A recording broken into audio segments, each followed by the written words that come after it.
नमस्कार दोस्तों, सबसे अच्छी जैविक खाद कौन सी होती है, इसकी पूरी जानकारी देंगे डॉक्टर जेपीएस डबास जी। डॉक्टर साहब आईआरआई पूसा में प्रधान वैज्ञानिक हैं और बायोगैस के एक्सपर्ट हैं। आज इनसे जानेंगे कि कौन सी खाद और क्यों अच्छी है। तो चलिए शुरू करते हैं। टेक्निकल फार्मिंग चैनल को सब्सक्राइब करें और बेल आइकन भी दबाएं ताकि आगे आने वाले वीडियो की नोटिफिकेशन आपको मिलती रहे। नमस्कार डॉक्टर साहब। नमस्कार कुलदीप जी। जैसा कि कुलदीप जी आपने भी बात की है कि खाद कौन सी अच्छी होती है। सामान्य जो देसी खादें हैं, जो सूखी पत्तियों से, पशुओं के गोबर वगैरह से, खेत का जो हमारे फसलों हैं उनकी पुराली वगैरह से, ये जो वेस्ट है जो गल सड़ सके उसके खाद बनाते हैं। तो उसके बनाने के 3 मोटे तरीके। सबसे पहला तरीका ये कि हम एक बड़ा खड्डा खोदेंगे, उसमें इन चीज़ों को डालते रहेंगे, गीला रखेंगे और ये खड्डा खुला रहेगा। इसको कहते हैं एफआईएम फार्म यार्ड मैन्योर। इनकी ये खाद होती है देसी खाद, जो हमारा पुराना तरीका है। इस तरीके से जो खाद बनती है उसको बनने में 6 से 9 महीने लगते हैं। और खाद की पहचान क्या है? खाद की पहचान ये है, जब खाद में कोई बदबू नहीं आ रही हो, मच्छर मक्खी नहीं बैठ रहे हो, रंग उसका काला हो गया हो, तो समझो आपकी खाद तैयार है।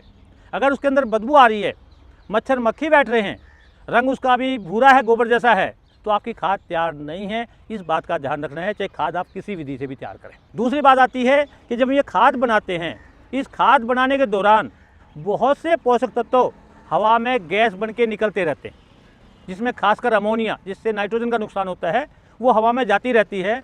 और कुछ पोषक तत्व, क्योंकि इस चीज़ की जगह कोई गीला रखा जाता है, को कुछ पानी के साथ ज़मीन में नीचे लीच कर जाते हैं, तो कुछ पोषक तत्व हमारे अपरोध से बाहर निकल जाते हैं, इन खाद से बाहर निकल जाते हैं। इसीलिए खाद में इन पोषक तत्वों का नुकसान होता रहता है। और जब यह नुकसान 6 से 8 महीने होता है, तो हमारी जो पोषक तत्वों की मात्रा है, जो कुल्डी का खाद बनेगा या फार्म यार्ड मैन्योर बनेगा, उसमें इनकी मात्रा कम रहेगी, क्योंकि कुछ पोषक तत्व हमने नष्ट हो गए इस काम के अंदर। इसी तरह से जो दूसरी महत्वपूर्ण खाद है वह वर्मी कंपोस्ट। इनके केंचुओं के माध्यम से जो खाद बनाई जाती है वो भी बहुत ही महत्वपूर्ण खाद है।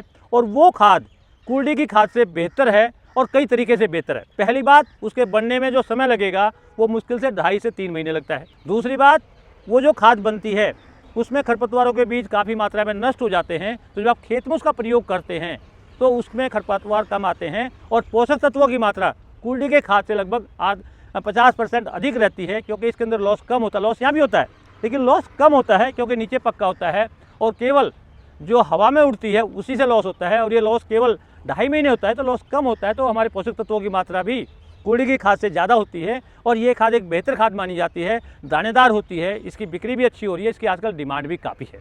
लेकिन तीसरी जो खाद बनती है वो भी इन्हीं चीज़ों से बनती है, गोबर से, वेस्ट से, या सूखी पत्तियों से, या जो हमारा फार्म का रेजिड्यू वेस्ट है, इनके जो बच जाता है उससे जो बनती है। वो तीसरा जो तरीका है वह बायोगैस के माध्यम से, इनके एनारोबिक डाइजेशन के माध्यम से उसको जब हम सड़ा के बनाते हैं, तो उस खाद के बनाने में हमें 2 मेजर चीज़ें मिलती हैं जो दूसरी दोनों जगह नहीं मिलती है। एक तो गैस मिलती है, जिससे हमारे घर का चूल्हा जल सकता है, जिससे हमारे घर में रोशनी हो सकती है, जिससे हमारा इंजन चल सकता है, जिससे हमारा पानी निकल सकता है। और गैस की मात्रा अगर अधिक है तो उससे हम दूसरे काम भी कर सकते हैं, जैसे दूध का पनीर बनाया जा सकता है, मावा बनाया जा सकता है, खोआ बनाया जा सकता है, कुछ न कुछ वैल्यू एडिशन के काम हो सकते हैं, बिजली भी बनाई जा सकती है। तो इससे गैस का प्रयोग इन 3 चीज़ों में हो जाता है। दूसरा जो महत्वपूर्ण चीज़ मिलती है होती खाद। और ये जो खाद है ये वर्मी कंपोस्ट और जो फार्म यार्ड मैन्योर, दोनों खादों से बेहतर है, क्योंकि इसके अंदर जो पोषक तत्वों का ह्रास न के बराबर होता है। और यह खाद लिक्विड निकलती है, तरल अवस्था में निकलती है। इसको अगर सिंचाई जल के साथ हम देते हैं खेत में, तो हमारी लागत भी कम हो जाती है। ना तो हमने ट्रॉली भरनी, ना हमने ढेर बनाना, ना हमने उसको बिखेरना, बल्कि ये आपके खेत में सीधी पानी के साथ चली जाती है। इस खाद के अंदर खरपतवारों के बीज पूर्णतः नष्ट हो जाते हैं, इसलिए कोई चिंता करने की आवश्यकता नहीं है। जो चिंता आपको कुल्डी की खाद में या फार्म यार्ड मैन्योर में करनी पड़ रही थी, वो इसमें नहीं करने की आवश्यकता है। और ये खाद कि अन्य खादों से बेहतर इसलिए भी है कि आप इसको बाग में पानी के साथ देंगे तो बाग में अच्छा काम करेगा। पानी के साथ खड़ी फसल में देंगे तो आप ऑर्गेनिक खेती कर पाएंगे। आपकी खेत की जलधारण क्षमता को बढ़ाती है, आपकी खेत के ऊपर एक लेयर बना लेगी, उससे खेत में से पोषक तत्वों का ह्रास कम होगा, पानी का ह्रास कम होगा, जड़ों का विकास अच्छा होगा और आपके खेत में एरेशन बढ़ जाएगा। तो इस तरह से इन तीनों खादों में सबसे जो अच्छी खाद है वो बायोगैस से बनने वाली खाद होती है। नंबर 2 पे अच्छी जो खाद है वो वर्मी कंपोस्ट है। और नंबर 3 पे जो नंबर आता है वो आता है हमारी फार्म यार्ड मैन्योर का, या जो देसी खाद जिसको हम कहते हैं। और ये तीनों ही खाद आज हमारी ज़मीन को बहुत भयंकर रूप से इनकी आवश्यकता है, क्योंकि रासायनिक खादों से हम 1 या 2 पोषक तत्व दे पाते हैं।